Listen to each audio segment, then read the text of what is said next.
All right, today is the 31st of July 2016, and I am conducting an interview with Kay Jordan. Kay is the aunt of my wife from her father's side, George Jordan.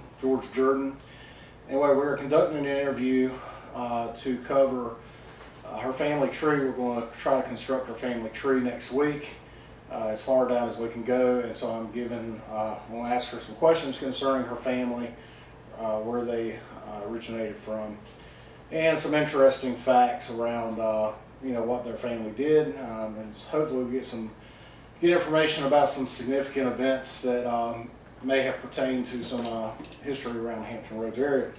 So my name is Paul Watson, and I'm conducting this in part of an assignment for Liberty University History 300 D01. So Kay, thank you for taking the time to do this. So I want to ask you, I've given you the questions already, and you've kind of had a chance to look over them, so I'm going to go ahead and we'll just go shoot through them as quickly as we can. Answer as candidly as you want, and as much as you want to talk about, so don't feel like you were restricted in any way. So first question I want to ask you, what are some of the oldest family memories that you remember as a child from your mother and your father? The oldest thing I could think of from my mother was her speaking of when she was a child. Her grandmother developed stomach cancer, and she liked soup from Rosedale's, which was a little restaurant there at Poindexter in Chesapeake. And she would go down and get her soup and take it to her, and it made her feel better. Oh, okay. And with my father, his mother had surgery for what was called at that time a goiter when he was a young boy. And he said when she came home from the hospital, and he was maybe 7 or 8 years old, that she had this black like cloth around her neck, that he was convinced if that came off her head, it would fall off. He was very worried about that. They're really the two oldest things that I can think of relating to my parents. Okay. Now, what memory or family event were you most fond of, and why? I think my vacations with my parents, my siblings, and most of the time with my grandmother from mother's side. Okay. We went to Catawissa, Pennsylvania, which is where my grandmother's family, my grandfather's family came from. So I got to see my Aunt Al, Uncle Al, and Aunt Emma, and I think that was the only time I had ever seen them. Okay. I ever did see them. And I think we also saw an uncle, his brother, now his name escapes me. I did know, but I've forgotten. But we also went on from there to Niagara Falls, viewed that, then headed all into Quebec, Canada, to visit Daddy's aunt and uncle, Florence and Chris Lawyer. Okay. They lived up in Canada at that time and stayed there for a number of years.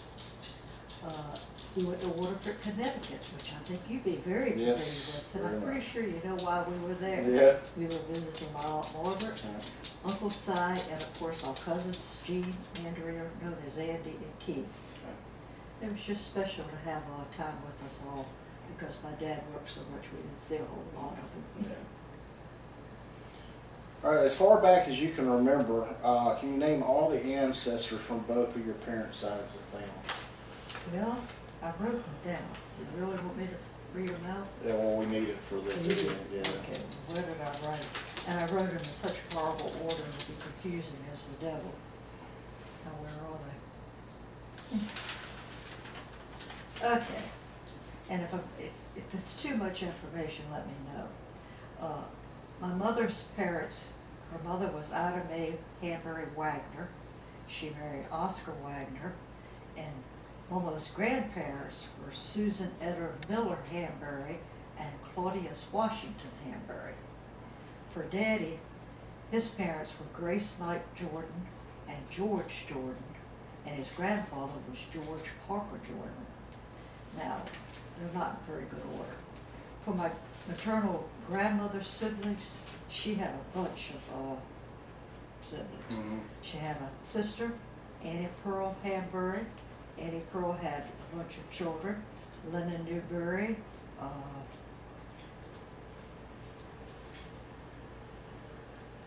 think I messed up there. Anyway, she did have a son named Lennon Newberry. No, I'm sorry, Annie Pearl Hamburg married Lennon Newberry. Okay. And they did have children, yes. Hamilton Newberry, I think, was her oldest, and he married Doris Creve, and they had children. Frankie Newberry, who married Jack Sweetwood, no children. Loretta Newberry, who married John, and his last name I've forgotten. They, I think, had 2 sons, but I'm not sure. Doris Ann Newberry, who married Johnny Pierce, and they have a couple of children who I don't know. And Lennon Newberry, who married and had a couple of children. She also had a brother, Claude Hambury, who married, I can't think of her name either, and she was such a sweet woman. He had children, Linwood Hambury, Annette Hambury Harris. They had children, Brenda Harris Jones, who went to school when we did, Randall Harris, who also went to school at the time that George and Robert and I did, and Randall's children were was married to Ann Everett Noski, who was a real estate agent's daughter, not real estate, and car insurance agent's daughter. So they were well known in the area. Okay, Maud Newberry was her sister, who married Bob Etheridge, who, as I told you, turns out to be the brother of my son-in-law's grandmother. So she had children, Shirley Etheridge, married Bob Milner, children, but I don't know who they are. Helen Etheridge was one of her children. She married, but I don't know her husband's name. And the third child was Polly Etheridge, who was married to Archie McDermott. Okay, my grandmother also had a brother who was named Fletcher Newberry, and Fletcher became a widower, and his 3 children ended up being like foster cared in the family's home. My grandmother had 2 of those children. One was Marion Newberry, who married Bill Trueblood, and she had 2 children, Sandra Trueblood, who has no children, and Connie Trueblood, who has married and I know does have children, but I don't know who. And there was also a son, Derwood Newberry, who's married, and he had a son who was a junior, and then he had 2 daughters. I can't remember the oldest daughter's name, but the youngest one was Charlie Joe, named after her mother's father, and she was called CJ, and I worked with her down in the sheriff's office for a while. Okay. And there was a 3rd child, Marie Newberry, who married Eddie McKnight, and they also had children, but I don't know who they were. And last but not least, she had a brother, Roy Newberry. Roy died before I was born, but I just remember Roy mainly because of the fact that he had a son who was also named Roy, and he was called Little Roy. And Little Roy died in a drowning accident when he was 16. So that was always a sad thing to think about. Okay, now I think my father is next. He had brothers, George Dempsey Jordan, called Duke, no wife, no children. Herbert Jordan, married to Marion, had 1 stepdaughter whose name I've forgotten, and a daughter named Linda that we knew as Bootsy, that was her nickname. And she died prior to my 10th birthday in a transit bus accident. And they had a son, Larry Jordan, who subsequently married, but I don't remember his wife's name or the children either. Parker Jordan lived locally. He was married to Catherine, whose maiden name I don't know. They lived down on Campostella Road in Chesapeake, but they had no children. And Percy Jordan, lawyer, he was married, but I don't remember his wife's name, and they were divorced. They had no children. But Percy was a young child when Daddy's mother died, and my aunt and uncle, Florence McKnight, lawyer, and Chris lawyer, somewhat cared for him until his father remarried. And after the father remarried, he moved back home, which was probably not the best thing, because by that time he'd been pretty spoiled. But they adopted him because of the fact that they lived in Canada. If he wasn't an adopted child by them, then he could not inherit from them as long as they lived in Canada. Yeah. So he was an adult when that happened. And Daddy did have one sister, who you know also, Margaret Jordan. She married Silas Randall, and they had 2 daughters, Jean Jordan, whose married name I can't recall, and Andrea, whose married name I don't know, and one son, Keith Jordan. And they all married, had children. I want to say that is all I have on family. No, it's not. You want more? Yep. Oh dear. My mother's siblings. She had a brother, Stanley Woodrow Wagner, married Margaret Davis, and had one daughter, Peggy Diane Wagner. Claude Gale Wagner married Roberta Speller. He had one son, Jack Wagner, with twin daughters, and a daughter, Claudia Gale Wagner, who subsequently married, but she didn't have any children. And last but not least, there was my Uncle Orville, Charles Orville Wagner. He married Irene Hunley. They had a son, James Wagner, who married with children, and then he had 4 daughters, Janet, Susan, Martha, Shirley, who all married and had children, but I don't know any other names. Yeah. Okay, paternal grandmother's siblings. Ada Knight was brothers, was a sister to Daddy's mother, Grace Knight Jordan, I guess. And she also had a sister named Alice. Alice Knight married Gus Pangola. They had no children. And Florence Knight, who married Chris Lawyer and subsequently adopted Percy. And then she had Lily Knight Niles, who was her first husband, and he died, and she remarried to a man named Simpson. She had a couple of children, I'm not sure I've got them all, but she had a son, Raymond Niles, who married a lady named Connie, and they had a daughter named Connie and a son named Raymond Jr., who both married, had children, and my brother George and I both went to school with the 2 of them. And then she also had a son named Herbert Niles, who married Ruby, and they had a son, Herbert Jr., and a daughter whose name I think was Ruby, but I'm just not sure. And she also had a son, Charles Simpson, not her second husband. He never married, and he never had any children. I hope that's everybody. Okay. All right, can you share some family heirlooms, such as, jewelry, photographs, etc., that even military memorabilia you may have, and discuss their significance? Well, it's surprising with a family. We have a lot of military, but not in, up on the mantle, I have pictures of my mother and my father. And the smaller picture is my maternal grandmother and her husband. This is a picture that was taken of George, myself, Robert, and also Claudia and Jack, my Uncle Claude's children. That was taken on Christmas. Okay. Okay, now this one, that was taken sometime in the early 50s, I think. I can't remember exactly when. This is a picture that was taken at my grandmother's 80th birthday party. Okay. And it shows her family, her children. Orville, they're not in the right order, but it's Charles, Orville, Claude, Stanley, and my mother, Bertha. Okay. And in this one, you're going to recognize somebody. This is a picture that was taken. It was taken at the 50th anniversary of my Uncle Claude, Mama's brother, and his wife, Bobby Speller. That shows your father-in-law and mother-in-law, Bonnie and George, my parents, Bertha and Robert, and myself. And at that time I was sadly divorced, so I had none. All right, for the record, these pictures have information on the back that I will share and I will record for a future project for the presentation. And this, I haven't said much about my step-grandmother because I knew very little, but I'm quite sure that this roach, which is, what do you call it, a cameo or something? Yeah, cameo, yeah. Belonged to her.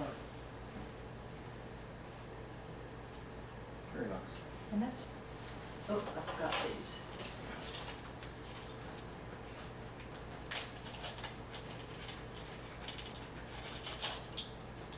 Okay, that is a friend, a Masonic ring that belonged to my father. Okay. I thought I wrote this down. I think they're in my notes. This is a mother's ring that, I don't know who paid for it, but probably my father. But my brothers and I gave it to my mother on Mother's Day one year, sometime Okay. probably in the late 50s. And this was a little ankle bracelet, which was popular, I guess, when my mother was a younger woman, Mm-hmm. and that was one that she wore as her name on it. Okay. And this is one of hundreds of thousands, it seems like, things that were sent home or brought home to us from my Uncle Duke, Okay, yeah. who was a merchant seaman. Mm-hmm. We had tons of them. They've sort of been scattered a little bit through the family, and a lot of them were given away because we had nowhere to put them. Yeah. All right. All right, what church did your family and your grandparents attend, and where were they located? The only knowledge I have of any church that any of them attended was the South Norfolk Congregational Christian Church, Okay. which I think now is just the South Norfolk Christian Church. But my parents weren't married there. My two brothers were married there. I was married by the retired minister, but I was married at my parents' home. But the thing, and it's located on Jackson Street in Chesapeake, Virginia. The one thing I did like though, that this picture taken of my uncle's anniversary, Okay. it was held in the social hall of that church. Oh, okay. And of course, as you know, your wife's family went there for a period of time. Yeah, yeah. All right, very good. Who in your family served in the military, and were there, what wars did they take part in? Okay, well, probably have this in reverse order too, but that's how my mind works. My brother, Robert L. Jordan Jr., he was in the Air Force, and he did spend some time in Vietnam. And then Daddy's brothers, George Dempsey Jordan, he wasn't in the service, but he was in the Merchant Marines during World War II and was on a ship, I think, that I say. Herbert Jordan, another brother of Daddy's, was in the Army during World War II. Parker Jordan, Daddy's another brother, in the Army during World War II. Percy Jordan, lawyer, also in the Army during World War II. And Claude Dale Wagner, my mother's brother, he was in the Navy during World War II. And Charles Orville Wagner, another brother of my mother's, was in the Navy also during World War II. Now my father, Robert L. Jordan, and my maternal uncle, Stanley Woodrow Wagner, they were exempted from the service because both of them worked for the railroad. Okay. And my father tried on occasions to pretend like he didn't know that. And he almost got drafted because he waited really late. They called the railroad to see if he was still working there or not. Those two did not serve. Okay. Describe your father's job and any details that you remember about it.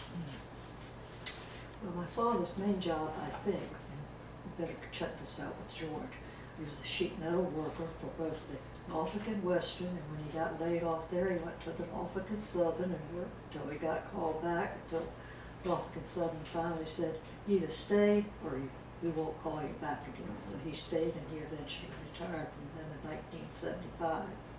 But I always liked to go down the railroad and visit him. We would go sometimes to take his lunch if he had to work over with something like that. And he would take us into what was called the roundhouse, which wasn't round, but it did have a round conveyance in the middle of it where they would pull engines in and then they could turn the engines around, I guess, to get them back out. But we always found that fascinating. And always thought it was fascinating too. He left the house clean as a little whistle, came home clean as a little whistle. But we visited him on the job. He was pretty scrunchy because his job was very scrunchy. But he always bathed before he came home and changed clothes. But Mama got the gift once a week of all the dirty clothes. So they were her gift. Where was that located? Just off of Campus Stella and Liberty. I don't know if you're familiar with that. There used to be what they called a car yard and repair shop out there. They still have a lot of tracks, but all the buildings have been torn down. Okay. And at one time, we used to go over to Norfolk when he worked for Norfolk and Weston there off of Redgate Avenue. Oh, yeah. And they had the same, setup with the Yeah. little roundhouse that wasn't round. Yeah, It okay. was interesting. Yeah. What is your fondest memory of your grandparents? Life with my grandmother. And you had talked about that a little bit earlier, I think, with the trip going to. Oh, yeah, that she went on the trips Yeah. with us. But she lived with us off and on, up till the time I graduated from high school. And when she wasn't living with us, she lived back at her house. And she lived, it was a house that was converted after my grandfather's death into 3 apartments, so she would have, income coming in. And she lived in the 3rd floor apartment. Now, for the record, this is the house that is on the corner of Chesapeake and. No, that's the other grandmother. Oh, okay. This one is no longer there. It was located at 1129 Chesapeake Avenue, Okay. sort of in between the Baptist Church on one corner and what used to be Chesapeake Pharmacy on the other. Okay. But it's now a parking lot for the Baptist Church. Oh, okay. But it was just fascinating for me to be able to go up those 3 flights of stairs, and particularly with my grandmother, who by this time was in her 60s, to get her up there, it Yeah. was a struggle for her.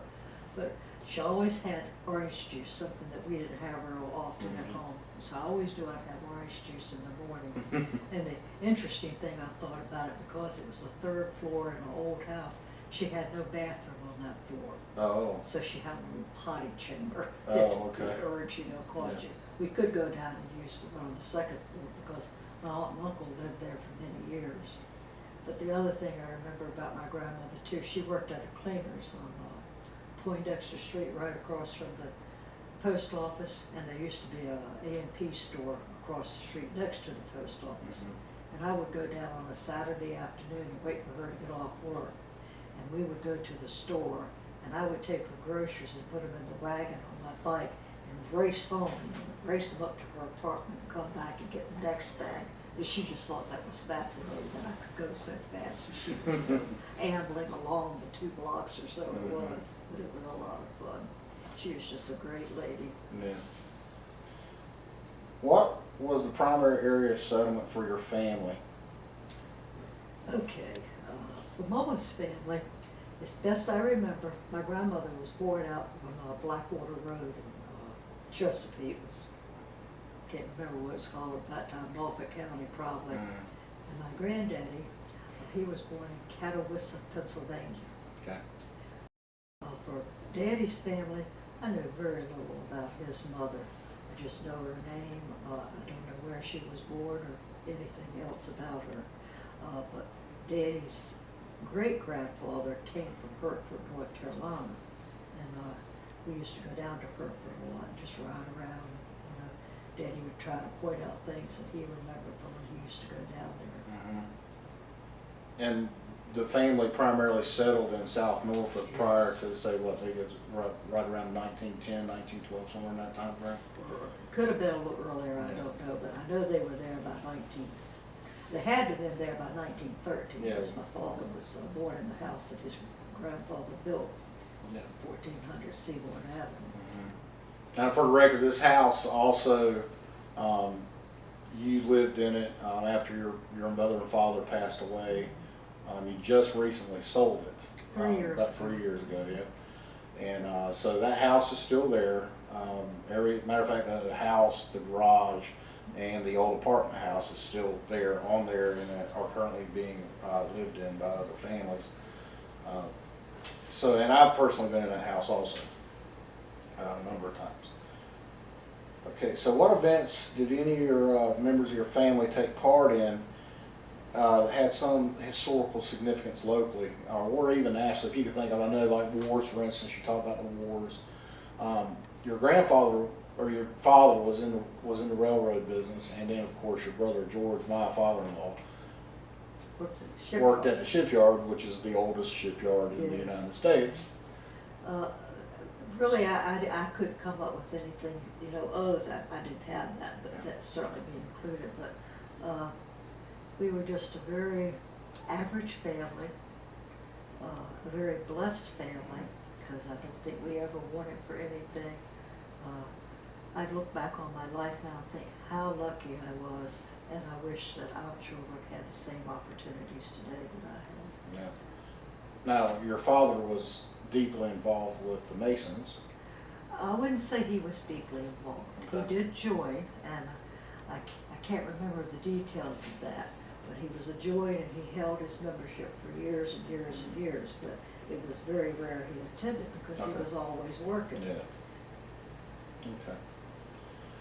Well, that's all the questions that I have. Is there anything else that you would like to share with us that maybe we didn't talk about that could be of any significance? Nothing that I can think of, Okay. unless George said something to you that might. He pretty much corroborated what you've said already. So, the issues that we were talking about with the family and the fact that there's just not a lot of information.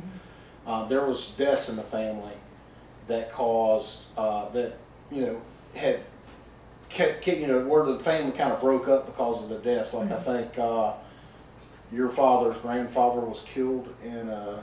Who was killed in a sawmill accident? That Who was it? Daddy's father. Dad. Okay, so. And that happened, I want to say, not too long after he and my mother were married. Mm-hmm.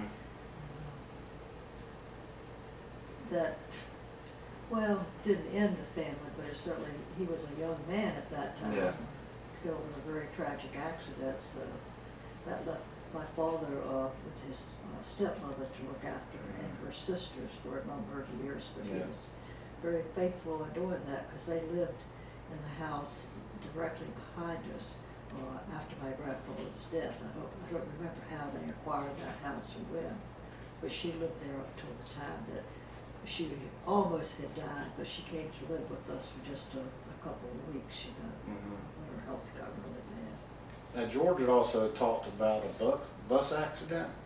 Was that the? That was my cousin Bootsy. Okay. Yeah, she and her sister went shopping one Saturday, and her sister was, like I said, I don't really remember how old Bootsy was, but I know she wasn't over 10, because she and I were about the same age, and I remember that I was very silly when my grandmother or my parents told me that she had died. They were not happy with my reaction. Oh. But at that age, I just couldn't appreciate the fact, that I had met her once in my life and I would never see her again. Yeah. But that did a lot to, impair their family. I don't think either the mother or the father ever got over her death. That's sad. Well, that's it for the interview then. If I appreciate you taking the time to come out and share everything, and Glad to hopefully do it. we'll use this to build a family tree. Try to Did get ready George for not it. start that at one time? He did. He told me he had tried to do it, but he could only get back so far because Is that right? yeah. And so hopefully, with the research that I do, hopefully we can dig even further back. So Yeah. Good luck, and Yeah. I'm glad I could help you. Hope it's going to pay off. all right. So this is the end of the interview. It is again 31 July 2016, and this is being done in support of History 300 D01, the oral interview history assignment. So thank you very much, and I appreciate the time again, Kay, for doing this. Quite welcome.